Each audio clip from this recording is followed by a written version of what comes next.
The Air Jordan 10 UNC player exclusive is making waves across the sneaker community as Jordan Brand once again rewards its collegiate partners with ultra-rare heat. This 2025-26 UNC exclusive colorway doesn't just rely on its university blue appeal, it introduces surprising structural changes rarely seen on an AJ10.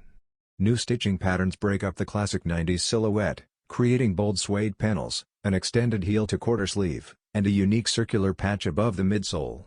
These updates allow UNC to flex striking Tar Heel branding and expanded university blue accents that collectors will immediately obsess over. What makes this pair even more fascinating is its timing. With the Kobe 5 Protro dominating college hoops in 2025 and the Air Jordan 4 flooding campuses the season prior, the sudden resurrection of the AJ10 hints at a comeback moment.